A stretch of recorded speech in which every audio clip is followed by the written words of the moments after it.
The ever amazing Jordan Janzen joining me today. He is lead singer of The Color. He also has branched off on his own, but he's sort of kind of in between both, which I love. Jordan, I want to talk about this youth conference in Mexico that The Color just did. But before we get to that, I would love to know. I've been looking at your Instagram and it's alluding somebody grew up there. Was that you? Yeah. Was that somebody in the band? Tell me a little bit more about that history first. Yeah, somebody in the band. So Larry, who is in the color, his family grew up in Cuauhtemoc or close by. And so when we were out there, we were able to check it out. But he didn't live there. He was the last, like when he was born, they had just moved to Canada. Okay, okay, but he has Yes. family history there then. 100%. Yeah. His Yeah. family grew up there. He's got a number of siblings and they spent some of their childhood there. So it was a very special thing. Yeah, and is it safe to say that was Mexican Mennonite? Like Yeah, that's right. that's what the yeah, right on. Okay, so was it Larry's connections there that set up this youth conference? How did this all come about where you guys went down there? Yeah, that's a really great question. No, it wasn't. So this area of Mexico specifically is deeply rooted and connected with our community here, both Winkler and then just like several pockets across Canada. And so the reason why we were the ones that they reached out to was because somebody had seen us before at the Harvest Festival here in Winkler. And so when they were getting ready to plan their youth conference and were putting together the details, they thought of us. And so they didn't know any of our connections that we had. People within our band that had family down there, which was pretty cool that all just kind of fit together. Absolutely. Okay, tell me all about this youth conference. Yeah, so we were a part of the first, hopefully annual Youth Conference, which took place in Cuauhtemoc and right specifically at the Steinreich Bible College. And so it was something that they're trying to do and get off the ground, which is really cool to be a part of. And so it was a 3-day event where every night and for 2 of the days and then a full day on Saturday, they just brought together the youth of the area. And so there was about, I think the first night was like 350, and by the end it was I think just shy of 600 people that came out, which was really incredible. And it being something that doesn't happen super frequently, or for them it was a first. It was very cool to be a part of, and just something that was maybe a little pushing things a little bit culturally, bringing us in, which I think from their perspective was just really brave and bold, and I think it worked out. It was really really great. Fantastic. Was there a theme for the conference? It's a great question. Yes, identity was kind of the overall theme.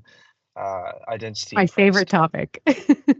Yeah, totally. For me too. It was a lot of the stuff that was said really hit home for myself, and it was one of those rare occasions.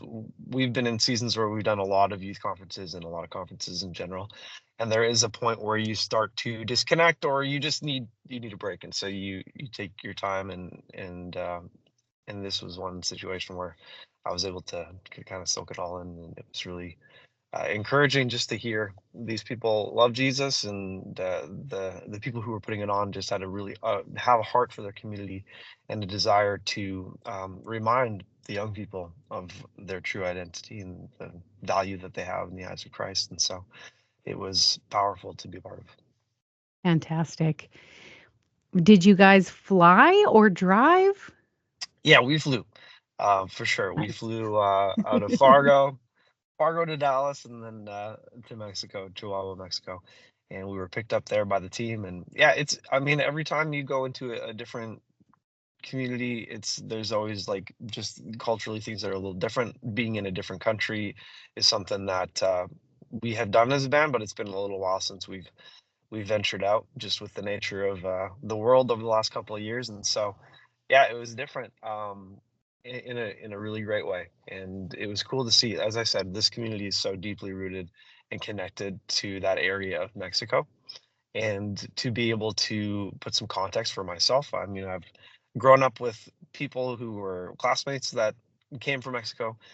There's just a lot of people within the community that I know that have that history. My sister-in-law, her family's from there, and so it was very interesting to actually be there and see how different it is, but also how similar it is, and just the whole entrepreneur mindset and the businesses. There's just a booming area of businesses and people who are doing their thing. So it was really cool to see. Right on. Last question about this conference. Any real memorable moments for you? That's a really good question. I mean, one of the things that stood out for all of us, which is, I mean, it's not a lack of depth, but the food was incredible. So we ate a lot, like a lot. We ate a lot, and nothing felt heavy. It's not There's not as many preservatives, and the food wasn't as processed. So that was definitely memorable. It became clear to our hosts that we like to eat, and we like to eat after the show. So every night after the conference had come to a close for the evening, then we would go out to different places, which was really fun. But beyond that, I think seeing where Larry grew up and seeing where his, or not, let me start that over. Definitely the highlight or the most sentimental and special moment was being able to see the farm where Larry's family grew up on, and to see the barn that his father built with the help of his brothers, and just to understand the history. It was really cool. And what was really special was that Larry's parents decided, as soon as they heard that Larry was going to be in Mexico, in this place where they used to live, they made the trip out themselves. So they made a vacation of it, and they were down for a few weeks, but we got a couple days where we got to see them. And specifically when we drove out to see the farm where his family grew up on, then they came out too. And so it was really cool to walk around and hear the stories of what was happening all those years ago. And they had a decade long history living there, and so it was really cool to see that, and just to understand that.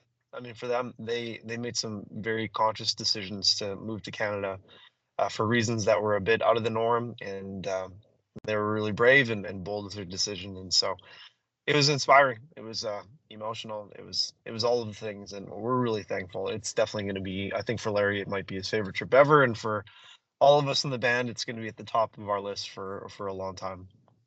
Fantastic. I love that. Very cool. Uh, when it comes to 2024 for the color, for Jordan Janzen, whatever it might look Yeah. like, what is on the docket? Is there anything coming up? Yeah, there's quite a bit. Every year, it's like, what's going to happen? What's God going to do? What are the doors that are going to open? And this is the year that the floodgates seem to have opened. So, yeah, like, I've been doing solo stuff now for just about a year, and that has led to some new opportunities. But not only for me, but for the color as well. And so, beginning in May through pretty much through November, we're going to be on the road with the Newsboys, which is kind of wild to say out loud. But we were supposed to get going in January, and they had to push some of the dates to May, which is, we just haven't quite started with it yet. But we're going to be on the road quite heavy with them, opening up, and it'll be Jordan Janzen and the color, which will be a little bit different than anything we've done in the past. But I think it's going to be really cool. And I mean, we've looked up to the Newsboys, and we've seen their road. We've bumped into them a time or two along the way at conferences and festivals, and we're really excited to hit the road with them. And so that's really going to be the majority of our year when it comes to touring. We've kind of committed ourselves to be almost exclusive to them for this period of time when they want to have us come out, and then we're going to be doing some conferences and festivals to kind of fill in the gaps. But it's going to be busy. Amazing. What is the tour called? It is called, well, that's a good question. We're going to be kind of with them for everything. So it's going to be summer festivals and all that stuff. But the majority of the shows that they are hosting are called the Worldwide Revival Nights. Nice. Absolutely incredible. Okay, when this came together, I mean, they've been in it for, I believe, if my memory serves me correctly, like 35 years. Yeah, They've that's been right. in the Christian music game. They are legendary. When you like when all the pieces fell together, how did that make you feel and your band? Like what? It felt wild. I think for us, the last couple of years have been, I wouldn't say confusing, but there's been moments where we have not really known what the next step is. And so even for myself personally with the solo stuff, it's been kind of, my prayers have changed to God, open and close doors accordingly, because it can just be confusing to know where to go. And he has done that, and it's been very exciting to see certain pieces fall into place um, that we just never anticipated. And not only that we didn't anticipate, but we just couldn't have manufactured it if we would have wanted to. And so it's been very exciting to see. I think there's an element of it that feels like we've been working at this we haven't been in it for 35 years, but we've been in it for 12 plus. And so there's an element of it where it just feels fun and exciting, and those feelings can at times be hard to find when you're and just in the routine and the monotonous routine of going out on the road. And we love what we do, and we believe that we are called to it and there's a purpose to it. But there are also moments where you just don't really know where it's headed. And so this has been an exciting, refreshing season. And so we're excited to be able to also bring new music to the world. And Jordan Jansen is going to be releasing some stuff in the next little while, and then the color will follow up probably near the end of the year. So yeah, there's a lot of stuff going on. So exciting. I gotta say, Newsboys was the very first concert I ever went to, and Okay. it's memorable. It's unforgettable for me. And so that is fantastic. Are you guys coming through Canada at all? Yeah, it's not, there's no official Manitoba dates. There is some dates that are being worked on, and Nice. hopefully that will land us real close to home. So we Right on. are we are working through the details. Well, if you come through home, I'm there, front and Yeah, center. Let's go. which show was the first one you saw? Do you remember? Yes. So it was at the old barn. That's what they used to call the arena in Winnipeg Okay. before it was the MTF Center, and then before it was Canada Life Center and all that. They had a Yeah. different location, the old barn. And so I was right on the side, and the lead singer at the time was not Michael Tate. It was Peter Furler. Peter Furler. And he came, this is so cheesy, but true. He came along the side and he just looked right at me. And I just remember feeling this is like one of the coolest moments of my life. I was 12. So, like, That's it amazing. was Yeah. way back in the day. But those things, like, they matter, right? So you get to be a Yeah. part of that for so many people. And back in Mexico when you did that as well. So awesome. Yeah. Thank you for taking the time to share this. Please, please, please let us know if you guys are coming through. We want to Yeah. know and definitely promote it as well. We will. We've been telling their team that we have to do something close to home, and people will come. So when that time comes, we're gonna be relying on people to show up. So